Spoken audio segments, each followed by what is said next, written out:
Boundary के बाहर दिखाई देता है। और इसलिए भाइयों बहनों, आज हम सब आपके पास आए कहने के लिए,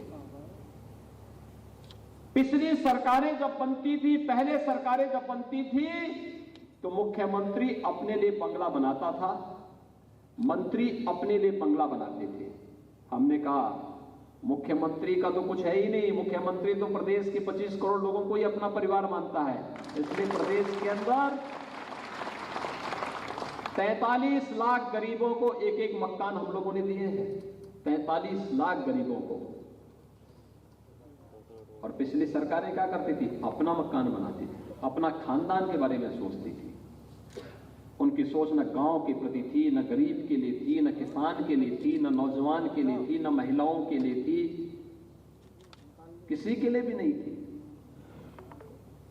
हम लोग अयोध्या में दीपोत्सव का आयोजन करते हैं, बरसाना में रंगोत्सव का कार्यक्रम करते हैं, और वे लोग सफाई महोत्सव मनाते थे। अंतर देख सकते हैं ना, सोच देख सकते हैं। सफाई महोत्सव मनाते थे, हमने दीपोत्सव का आयोजन अयोध्या में किया। तो अयोध्या जाने में संकोच करते थे। हमने कहा संकोच कैसे? अयोध्या की पहचान तो भगवान राम से ही है, और आज अयोध्या में भगवान राम का भव्य मंदिर का निर्माण भी हो रहा है। वे तालिबान का समर्थन करते हैं, लेकिन हमने कहा कि तालिबानी मानसिकता उत्तर प्रदेश के अंदर नहीं पनपने देंगे, कठोरता से उसको कुचलने का कार्य करेंगे।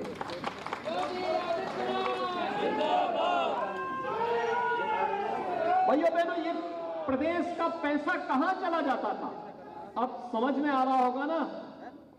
आपने देखा होगा उनके इत्र वाले मित्र जब पकड़े गए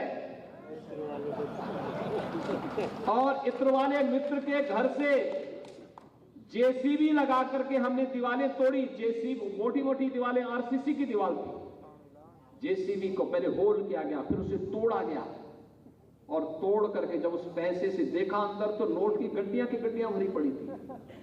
पूरे प्रदेश को लूट करके भर के रखा हुआ था इन लोगों ने। हमने कहा ये सब नहीं स्वीकार होगा।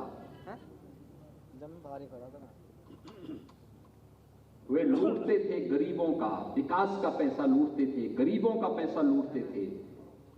या तो वे स्वयं लूटते थे या अपने शागिर्द माफिया और अपराधियों से लूटवाते थे। माफियाओं को तो हमने पहले ही ठिकाना लगा दिया है, और बाकी इन लोगों के काम नहीं, अब उनके कार्य कारनामे जनता के सामने भी बताए जा रहे हैं। देखो ना, जिस पैसे से गरीब का मकान बनना था, जिस पैसे से गरीब को राशन मिलना था, जिस पैसे से मेडिकल कॉलेज बनना था, जिस पैसे से हाईवे बनना था, वह पैसा तो इन्होंने इन दीवालों में बंद करके रखा हुआ था। आज वही पैसा निकल रहा है। तो आपके सांसद एक एक सड़क को हाईवे बनवा देते हैं, मेडिकल कॉलेज की मांग पूरी होती है, विकास की योजनाएं तेजी के साथ आगे बढ़ती हैं, फ्री में टेस्ट, फ्री में उपचार। कोरोना में आपने देखा होगा, इतनी बड़ी महामारी, इतना बड़ा प्रदेश। हमने कहा नहीं, हमारी जनता को किसी के सामने हाथ फैलाने की नौबत ही नहीं आनी चाहिए। हम फ्री में टेस्ट करेंगे, फ्री में उपचार करेंगे, गरीबों को फ्री में अन्न देंगे। और प्रधानमंत्री मोदी जी ने तो फ्री में वैक्सीन, सबको वैक्सीन भी दे दी। कल्पना करिए, सपा बसपा या कांग्रेस से में से दुर्भाग्य से इनमें से कोई होता, किसी का पता लगता? भाइयों बहनों, कोई नहीं दिखाई देता। और वैसे भी आपदा के समय तो क्या सत्ता पक्ष, क्या विपक्ष, सबको जनता के साथ खड़ा होना चाहिए। इनमें से किसी भी दल का नेता, किसी भी दल का नेता, मैं पूछता हूं, सांसद, विधायक और भाजपा के पदाधिकारियों को छोड़ दिया जाए, किसी अन्य दल का कोई नेता जनता जनार्दन का हालचाल पूछने के लिए गया था क्या? भैया तो फिर कैसे हम उनको बोले? उनसे पूछा जाना चाहिए कि भाई जब तुम हमारी आप विपत्ति के समय तो हमारे सहयोगी नहीं बन सकते, तो चुनाव में समर्थन देकर के भूल हम कैसे कर सकते हैं? कैसे कर सकते हैं? ये लोग तो आज भी पश्चिमी उत्तर प्रदेश को मुजफ्फरनगर जैसे दंगों की ओर धकेलना चाहते हैं। बराबर उसी प्रकार की साजिश, लगातार उसी प्रकार के षड्यंत्र, कैसे कैसे चेहरे इन्होंने चुनावी मैदान में उतारे हैं, कैसे कैसे लोग हैं। किराना का इनका प्रत्याशी अभी भी धमकी देता है, हम आएंगे, ये करेंगे। यानी गर्मी अभी भी शांत नहीं हुई है।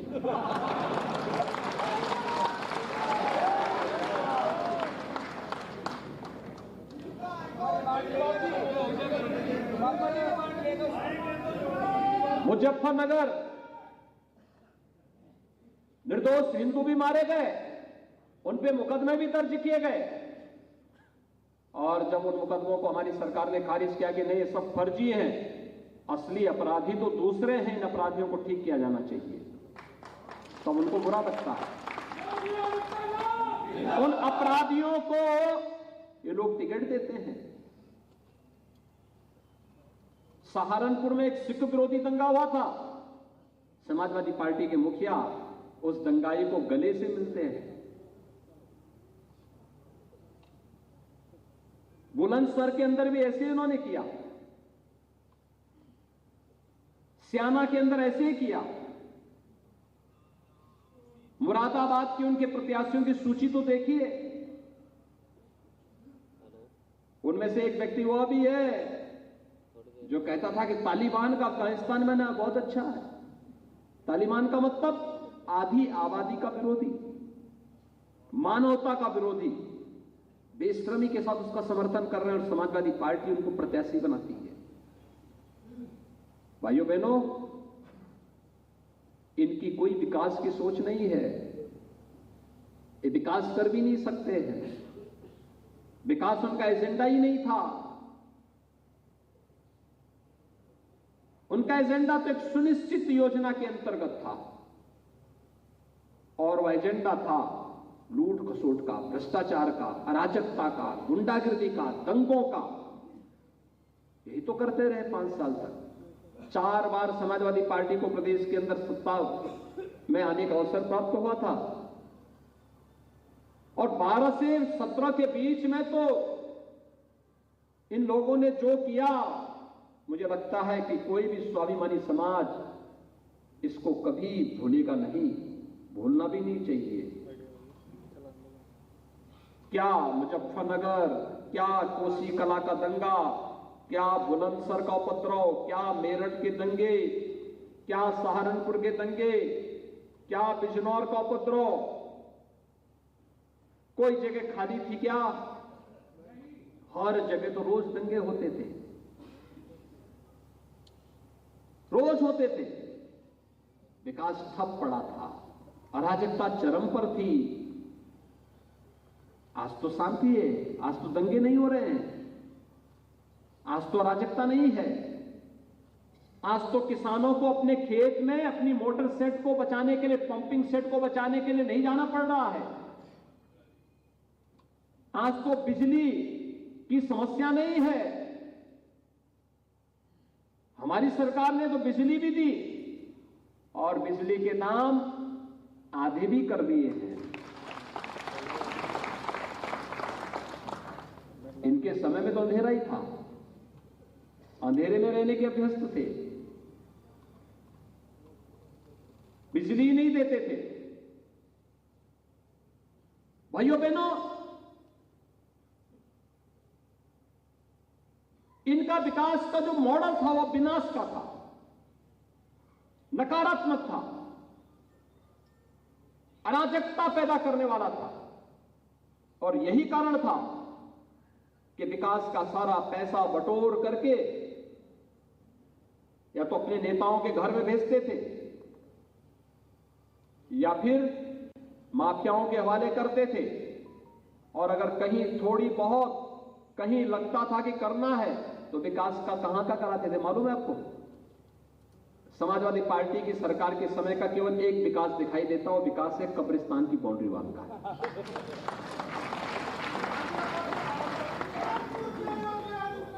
कब्रिस्तान की बाउंड्री वाल के बाद उनका कोई विकास नहीं दिखाई देता, ना सड़क का, ना बिजली का, ना पानी का, ना हाईवे का, ना मेट्रो का, ना एयरपोर्ट का, कुछ भी तो नहीं। और इसलिए भाइयों बहनों, ये सोतीगंज जैसी घटनाएं आगे भी चलेंगी।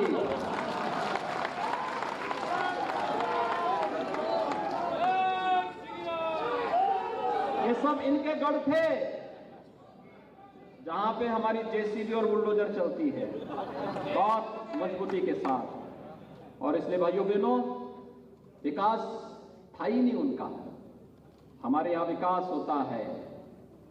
एशिया का सबसे बड़ा एयरपोर्ट आपके बगल में ही जेवर में बन रहा है। दुनिया की यात्रा यहां से आप कर पाएंगे, कहीं कोई दिक्कत नहीं। मेट्रो से जोड़ने की कार्रवाई किसकी तेजी के साथ हुई है? हाईवे बन रहे हैं, मेडिकल कॉलेजेस बन रहे हैं। 1 करोड़ गरीबों को, वृद्धजन, विधवा महिलाएं और दिव्यांग जनों को हम पेंशन दे रहे हैं 12,000 रुपए सालाना। इनके समय यह पैसा कहां जाता था? समाजवादी पार्टी के चंद लोगों को समाजवादी पेंशन के नाम पे दी जाती थी। हमने कहा नहीं भाई, पेंशन न समाजवादी होती है न कांग्रेसी होती है, यह तो केवल पेंशन होती है, गरीब की मिलनी चाहिए और उनको पेंशन देनी चाहिए। ये राशन का पैसा भी बटोर करके तस्करी के माध्यम से बांग्लादेश पहुंचा देते थे। हमने कहा नहीं, तस्करी नहीं होगी, ये पैसा ये गरीब का राशन है, गरीब को ही मिलेगा। 15 करोड़ गरीबों को 2 बार, डबल इंजन की सरकार है तो डबल बार हम राशन की देंगे। भाइयों बहनों, मैं आप सबसे ये अपील करने के लिए आया हूं। तो सरकार ने किया है, डबल इंजन की भारतीय जनता पार्टी की सरकार ने जो किया है, सड़क है, बिजली है, पानी है, मकान है, स्कूल है, मेडिकल कॉलेज है, मेट्रो है, एयरपोर्ट है, ये सब जो भी किया है इसलिए नहीं किया कि हम इसके नाम पे वोट मांगेंगे। ये हमारी ड्यूटी थी, हमने अपने धर्म का निर्वहन किया, ये हमारी जवाबदेही थी। मैं तो आपसे अपील करने के लिए आया हूं, अगर जनता जनार्दन को लगता है कि ये सब अच्छा हुआ है, ये अनवरत आगे चलना चाहिए, बेटियां इसी प्रकार से सुरक्षित रह करके जा सके, तुष्टीकरण की राजनीति न हो, चेहरा देख करके भेदभाव न हो, अन्याय और अत्याचार बंद हो, शोषण पूरी तरह इसी प्रकार से बंद रहे, गुंडागिरी और माफियागिरी बंद रहनी चाहिए। अगर आपको लगता है कि बेरोजगार नौजवानों के लिए रोजगार के अवसर इसी प्रकार से सुलभ होते रहे, बिना भेदभाव के हर क्षेत्र, हर जनपद, हर गांव के नौजवानों को नौकरी के अवसर मिलने चाहिए, अगर आपको लगता है कि किसानदाता किसानों का सम्मान इसी प्रकार से बढ़ता रहे, अगर आपको लगता है कि धामों के पुनरुद्धार का कार्यक्रम इसी प्रकार से होता रहे, अगर आपको लगता है कि सुरक्षा का एक बेहतर वातावरण इसी प्रकार से बना रहे, निवेश आता रहे, नौजवानों के लिए रोजगार के अवसर उपलब्ध होते रहे, और अगर आपको लगता है कि माफिया और पेशेवर अपराधियों के खिलाफ सरकार का बुलडोजर लगातार चलता रहे, तो इसके लिए भारतीय जनता पार्टी आवश्यक है। और इसी के लिए आप सबका आह्वान करने के लिए आज मैं आया हूं।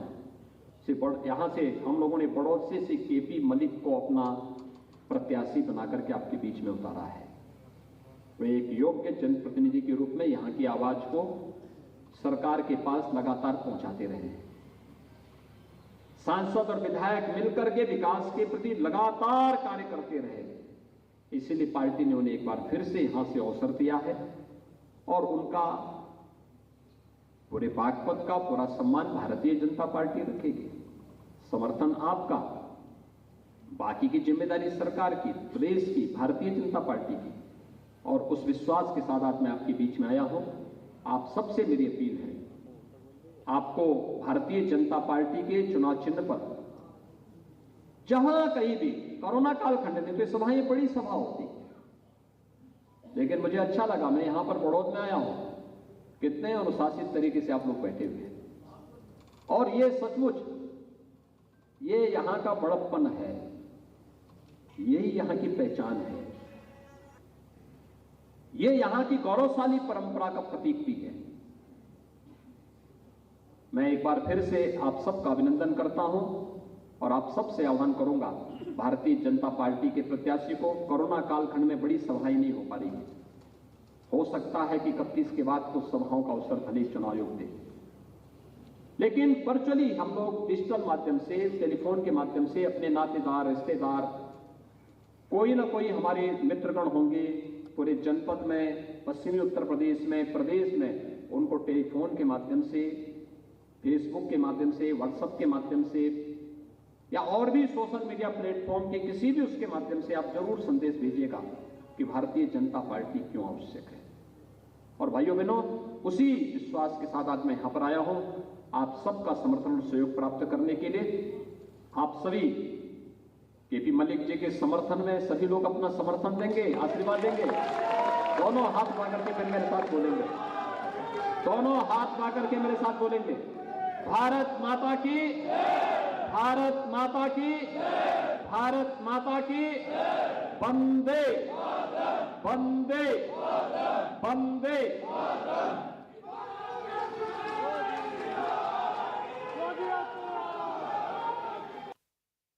बागपत से उत्तर प्रदेश के मुख्यमंत्री योगी आदित्यनाथ को आप सुन रहे थे, जहां से उन्होंने मंच से चुनावी हुंकार भरी। यहां पर प्रभावी मतदाता संवाद में वो शामिल हुए और मतदाताओं को संबोधित करते हुए उन्होंने पिछली सरकारों पर जमकर हमला बोला। उन्होंने सीधे कहा कि पिछली सरकारों में मुख्यमंत्री अपने लिए बंगला बनाया करते थे और साथ साथ उन्होंने ये भी कहा कि 45 लाख मकान हमारी सरकार में, यानी कि योगी सरकार में गरीबों को दिए गए हैं। और उन्होंने साफ साफ कहा, सीधे निशाना साधते हुए अखिलेश यादव पर और पुरानी सरकारों पर, कि हम दीपोत्सव, रंगोत्सव करते हैं और पुरानी सरकारें सैफई महोत्सव मनाया करती थी।